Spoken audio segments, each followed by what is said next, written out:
am safe, so are you. Doing all the things God wants us to. In this place, I know I do have everything. God is good and dwells within. With each new breath, I begin again. Sitting in the presence of God, watching my thoughts go by. Sitting in the presence of God, everything is simplified. One with the source and all supply. All my needs are satisfied when I am sitting in the presence, sitting in the presence of God.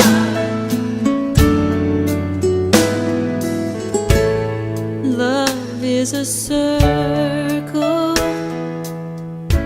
always unbroken. You and I are one and the same. God is reality, life is a game. Heaven is here now, living within me. God is love, and so am I. I'm looking spirit right in the eye when I am sitting in the presence of God, watching my thoughts go by. Sitting in the presence of God, everything is simplified. One with the source and all supply. All my needs are satisfied when I am sitting in the presence, sitting in the presence of God.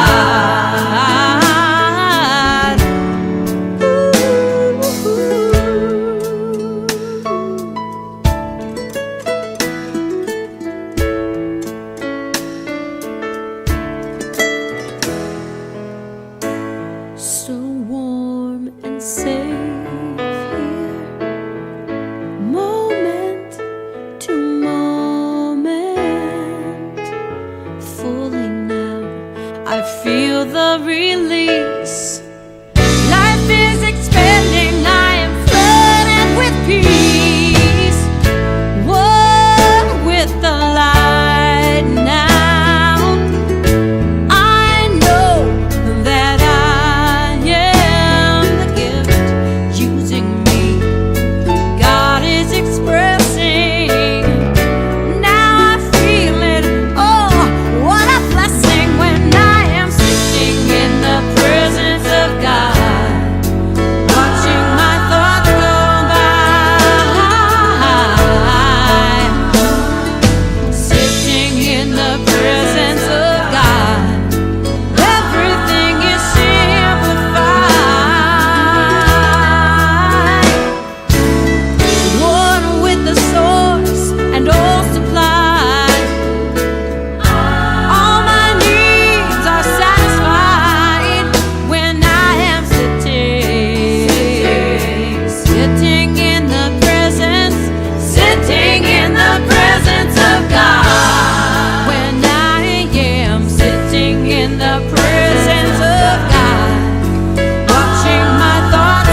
God is where I stand. God is standing strong where I breathe. God is breathing life in and out and through me. As me, where I sing.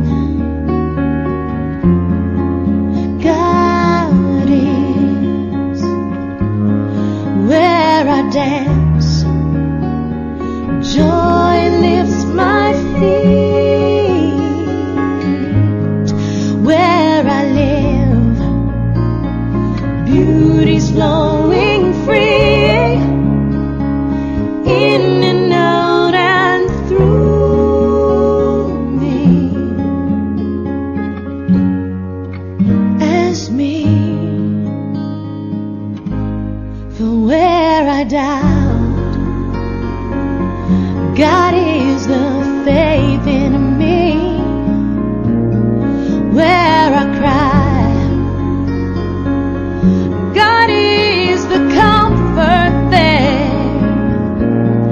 Where I seek, God is the answer. Here and now, forever and ever and ever.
voice challenge here, so we'll just affirm that's going away. It's, the still small voice is probably the way that we really hear the truth anyway. So if my voice goes away, then yours will kick in and you'll get the message. Well, we have the World Day of Prayer coming up this week on Thursday night, and Unity has been celebrating World Day of Prayer for some time, and we'll have an event here, an interfaith event with a number of faith leaders from different traditions that will be sharing prayers from their tradition. And we love that tradition here. I thought I would say a little bit today more about maybe another look at prayer that is maybe not conceived oftentimes. Maybe more so it is in Unity, because we don't look at the scriptures and the teachings from a religious perspective. More so we look at them from a metaphysical perspective, which basically means that we look at the scriptures and the stories from the spiritual teachings. We look at them as a metaphor, in a sense, of our own journey through spiritual unfoldment, through the journey of consciousness, and so we are very open in that context, that we are not stuck in a box of particular doctrine. So we are open to all of the ways that the truth can be revealed to us, and so, because that's the case, then we have no problem in building bridges of understanding between other perspectives that illuminate the truth and bear witness to this truth that we say is already where?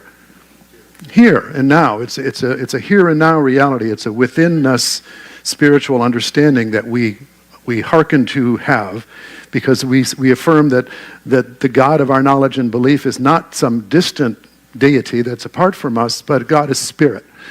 And Jesus said that, when you worship God, you must worship God in spirit and in truth. And that is not in the temple, he said, and not up on that mountain, but it's in spirit and in truth. So when we understand that this reality that we're talking about is something that's here and now, then we ask ourselves the question, what is our spiritual practice so that we can have more of an experience of this here and now, this evidence of this divine reality of our being that oftentimes escapes us in our normal way of looking at life, looking out through our physical eyes, which fill us with all kinds of forms and appearances of life. And when we invest our attention into all of that we can just see with the physical eyes, then what happens for us is we create a reality that is limited. Would you agree with that? No? Okay. Let me go back to my notes. Let me see. Would you agree with, I don't know. So you're thinking, I understand, you're thinking. But realize for a moment that if everything that we're talking about in terms of spirituality comes from the invisible realm, would you agree with that? That, yes, it becomes form at some point, but it begins in the invisible realm. So would it not be important if in our spiritual life that we become intimately familiar with an experience of the invisible realm and put stock in that, as opposed to what pops up, like those little things that pop up, whack-a-moles, Because Jesus said what? He said, do not judge by what? Appearances, but by righteous judgment. And righteous judgment is talking about looking at the invisible, looking at the field, and not just what emerges in the field. Okay? So that's the sort of the premise for today. And that leads us into a lovely little bridge that we could talk about quantum physics. Because quantum physics is all about the reality of the invisible. And it's also about the reality of those things which are not necessarily concrete or discrete or predictable. Doesn't that sound like your life? So what we understand is that quantum physics is creating a model of reality that's very much like how the mystics describe the spiritual reality. Because they say that it has to do with that which is not seen, but is potential for all that is seen. Yes? And so I want to show a little clip here, and hopefully this clip will work. It's one of those mornings, you never know what the clips are going to work, which ones aren't. And this is from What the Bleep Do We Know, which is a classic movie about quantum physics and things of such nature. And it's an animated little clip, so it's kind of fun to watch. And it's Fred Alan Wolf, Dr. Fred Alan Wolf, who is a physicist and a very funny man also.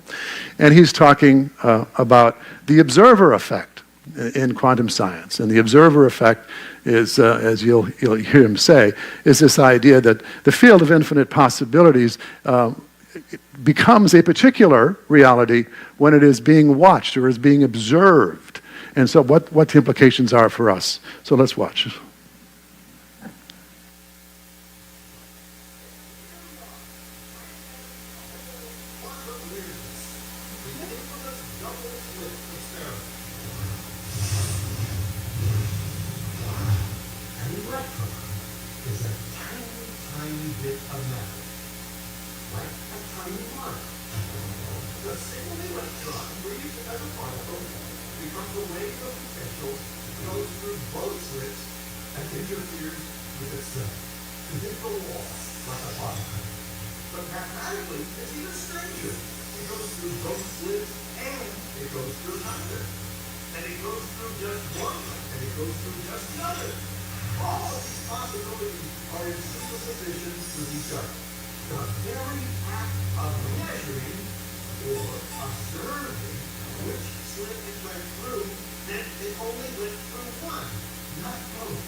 So the implications for this, of course, for our life, since we are always observing. Have you observed?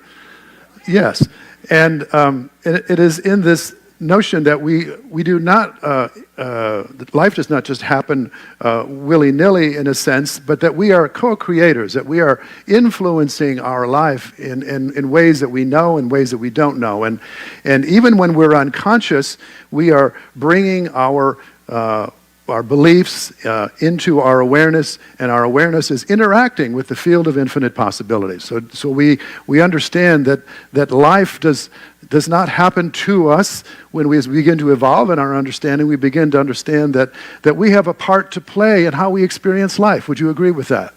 I think most people in New Thought, Unity, understand that because they have recognized from their own life experience that how they're having their life determines oftentimes how they are experiencing their life. And the context in which you hold a situation oftentimes determines how you experience that situation, more so even than the facts of that particular reality or that situation. So what we say then is that Jesus called it the kingdom of God, and we can call it quite easily the field of infinite possibilities. Same thing. You know, Jesus didn't have the language that we have today, but he was talking about this field of infinite possibilities. He said, with God, all things are possible. He talked about spirit being the ultimate reality, and he said that it was within us. And so not within us like in our minds or something, but within our awareness. And that which is within our awareness is that which can be used by us in our intentionality to how we want our lives to unfold, at least insofar as the experiences that we want to have, how we want to experience life.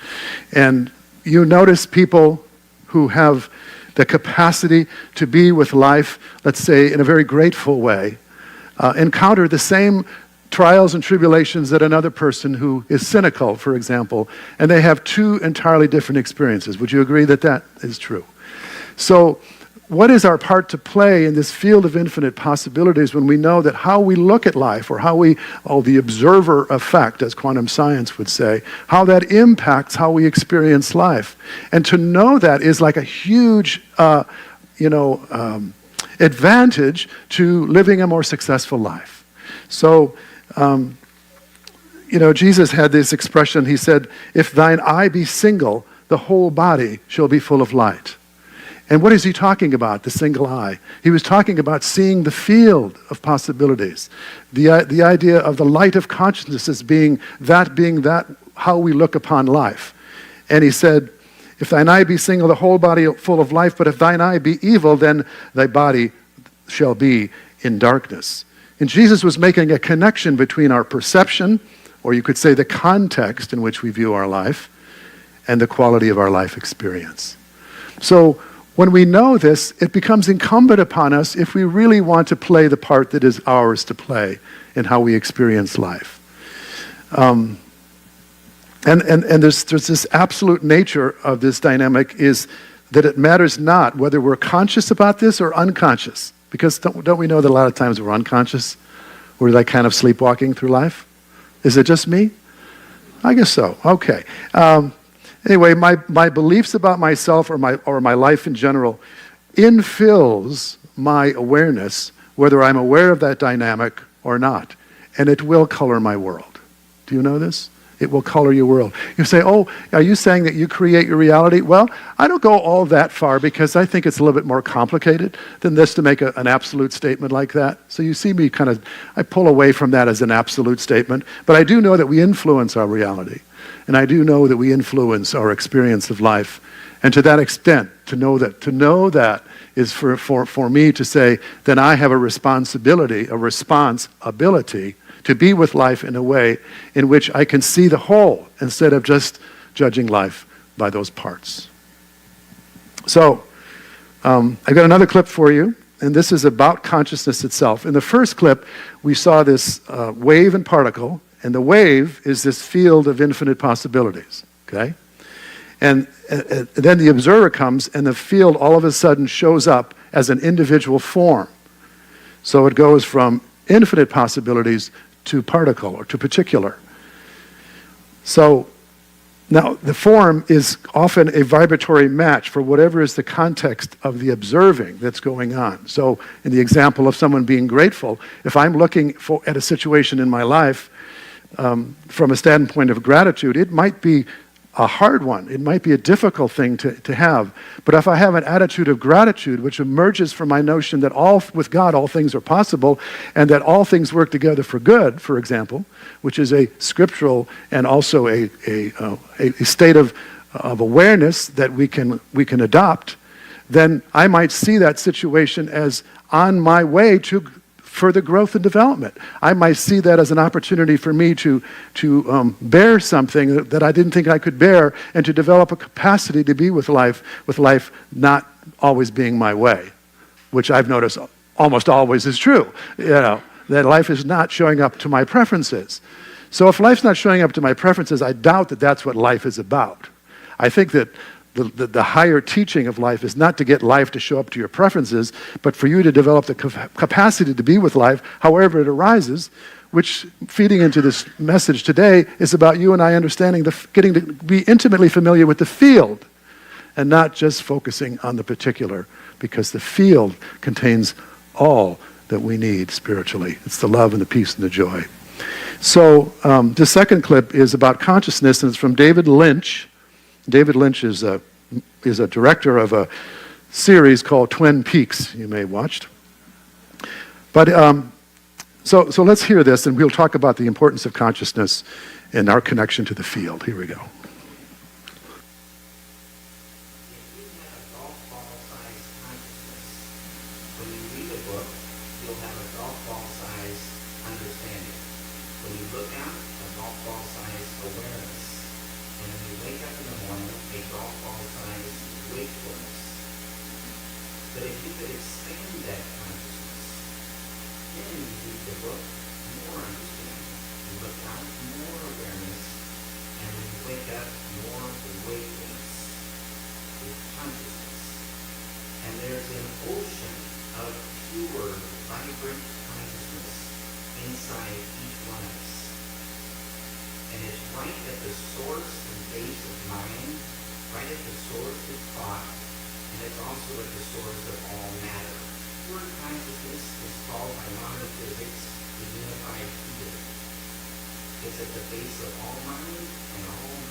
All that matter, everything yet it's a thing emerges from this field.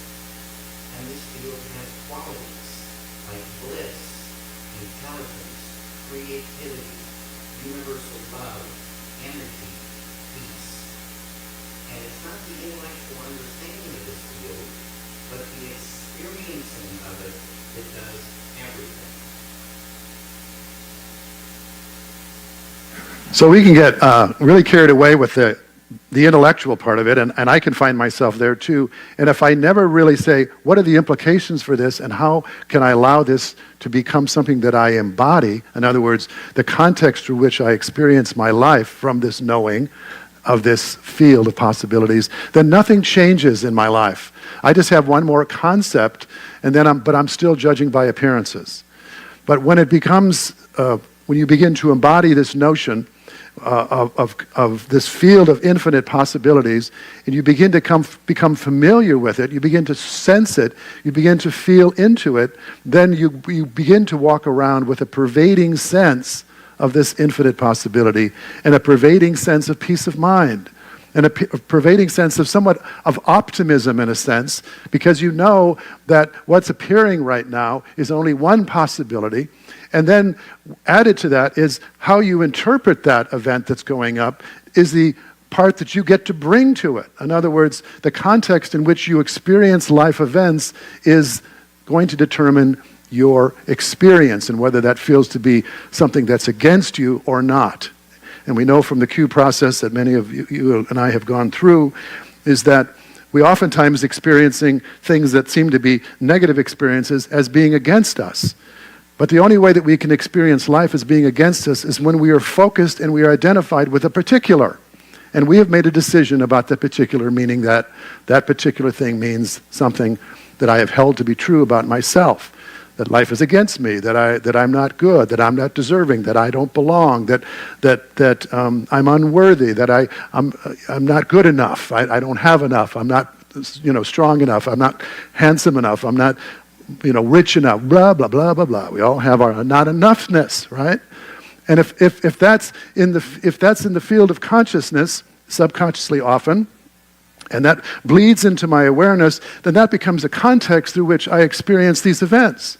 And that's where you and I have a choice. We can begin to become more conscious. We can become more aware. We can become aware of how those thoughts and feelings that we are holding in our life can be subject to the light of consciousness, to the light of truth, to see whether they were made up, whether they were adopted from interpretation of events. That, this happened in the field of infinite possibilities, and there was all different ways we could interpret that event when we were a child. And we plucked out this one that said, I'm no good. We plucked out this one that said, I'm not lovable. We plucked out this one that said, I don't belong. We plucked out this one that says, I don't matter. But that was from a field of infinite possibilities. Do you understand what I'm saying? That we particularized something in a moment and made it our reality. And all the while, there's a field that's unlimited. And it's made of love and peace and bliss and wholeness. We get to decide the context through which we interpret our life.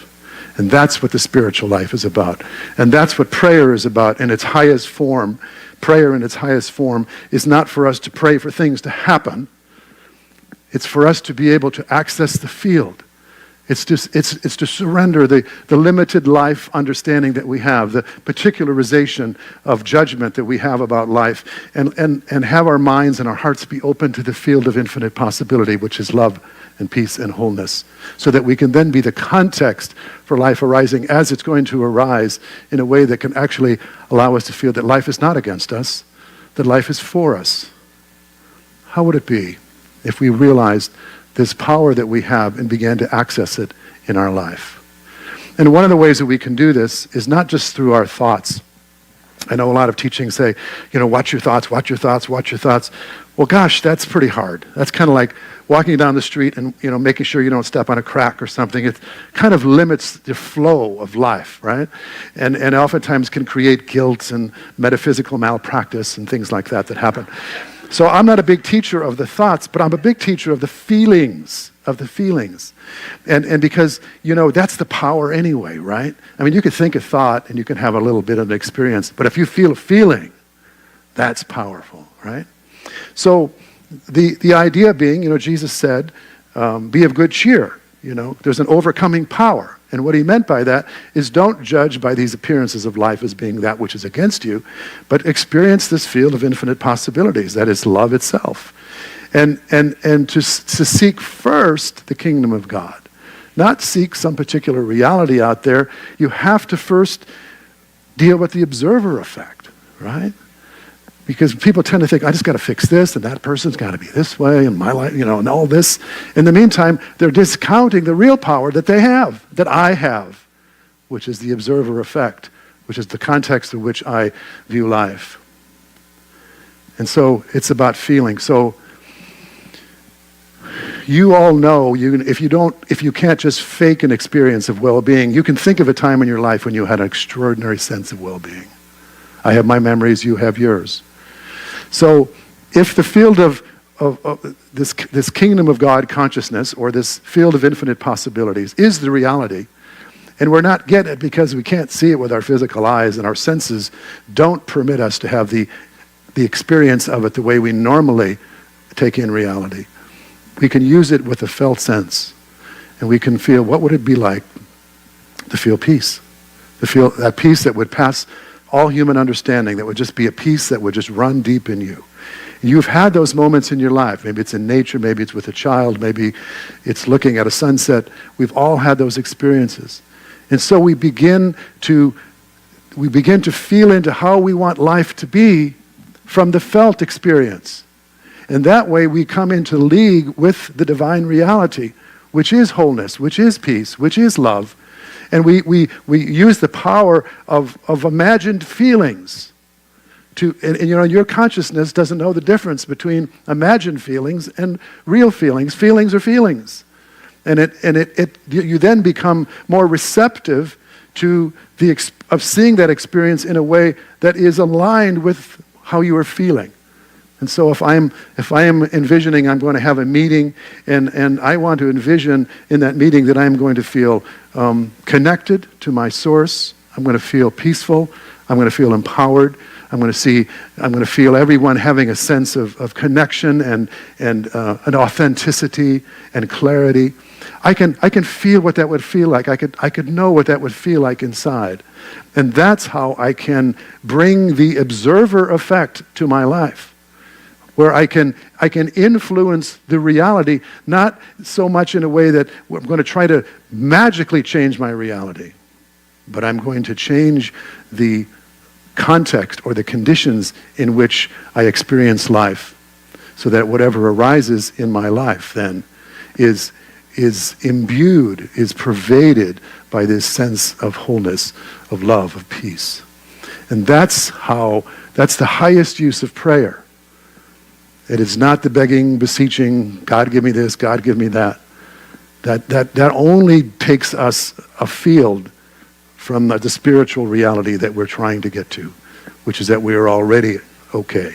We're already whole. We're already complete. We already have all the love we could possibly get. God's work in you and I is done. And now the work begins for us to, unlayer all that stuff that we have added on that obscures that realization of the wholeness and the love and the peace that we are. So when we begin to do that, that's what spiritual growth is about. That's what our mission at Unity of Santa Barbara is all about, to realize our divine nature means to activate all the modalities that we can bring to bear on life as it shows up, so that we can facilitate this spiritual understanding and feeling into our experience in advance is a beautiful way to do it. I suggest you try it if you haven't already. I know many of you already have. But it's something that I've been working with more increasingly, and it's been really serving me. And so I offer it to you as a beautiful path as well.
I forget where I come from.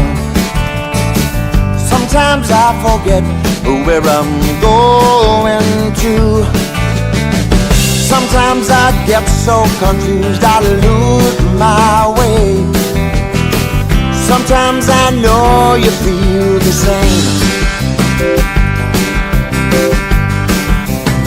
Then I remember there is nowhere that God is not. No, no, no.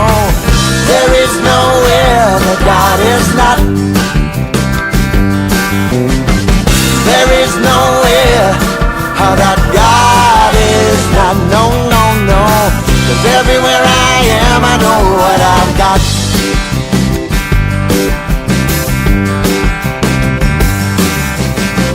Sometimes I believe in what I see. Sometimes I believe what I perceive. Sometimes I get so confused I lose my way. Sometimes I don't know what to say. Then I remember there is nowhere that God